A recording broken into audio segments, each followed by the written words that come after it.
Nul ne peut aimer deux maîtres à la fois.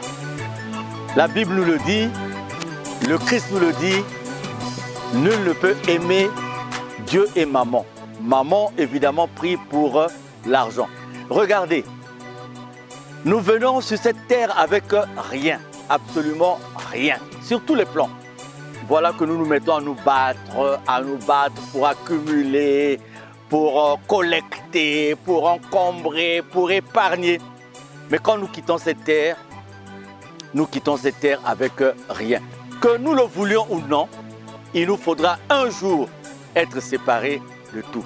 Et regardez cet ami que je connais en France, vivait dans un pays de l'Afrique de l'Ouest, un ami promo, entre guillemets, comme on le dit.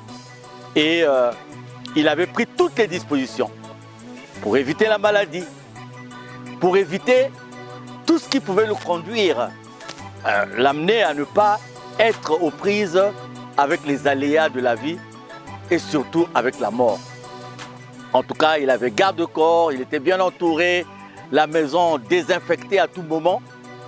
Et il me disait, Charles, j'ai pris toutes les dispositions. Et en tout cas, quand on parle de maladie, quand on parle de ceci, en tout cas, cela ne me touche pas. J'ai consacré beaucoup d'argent pour que je me sente à l'abri de tout. Et voilà qu'un jour qu'il revenait de son village, chauffeur et garde-corps, il a été victime d'un accident de circulation et il a perdu la vie. Donc vous voyez quelqu'un qui avait pris toutes les dispositions parce qu'il avait l'argent. Il a dit, je prends toutes les dispositions pour éviter la maladie, pour éviter ceci. Il ne fumait pas, il ne prenait pas d'alcool. Et ce jour-là, victime d'un accident grave de la circulation, il perd la vie. Et le garde-corps a survécu. Le chauffeur a survécu. Donc celui qui était censé garder son corps a survécu. Je vais vous prendre aussi un autre exemple.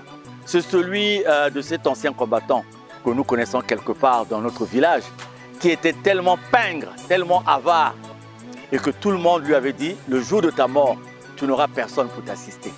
Et qu'est-ce qu'il avait fait?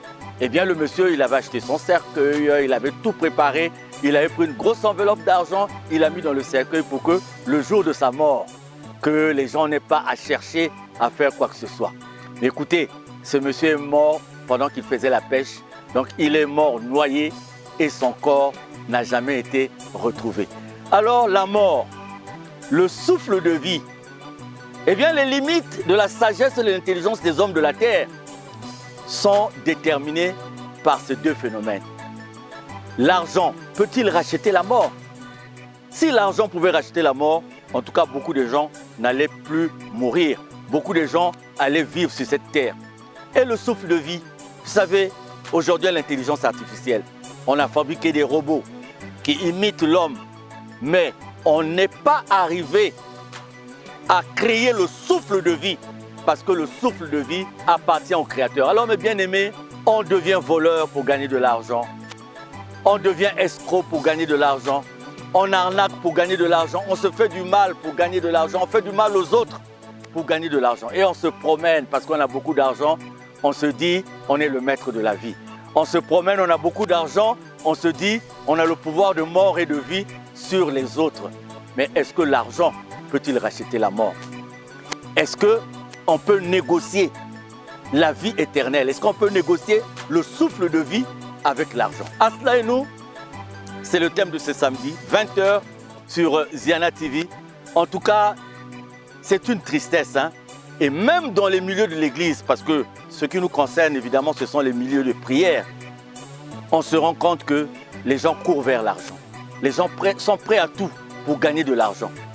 Eh bien, si l'argent pouvait racheter la mort, on pouvait se dire, voilà, l'importance de l'argent est là. Si l'argent pouvait acheter le souffle de vie, on allait se dire, ah oui, l'argent c'est la priorité des priorités. Donc, ne manquez pas cette émission parce qu'il y a tellement de phénomènes dans notre vie aujourd'hui que nous qui prions, nous qui connaissons la parole de Dieu, nous qui nous disons appartenir à Dieu, on doit se dire d'abord à nous-mêmes qu'aujourd'hui il y a un choix à faire. Ou le choix de Dieu avec l'amour du prochain.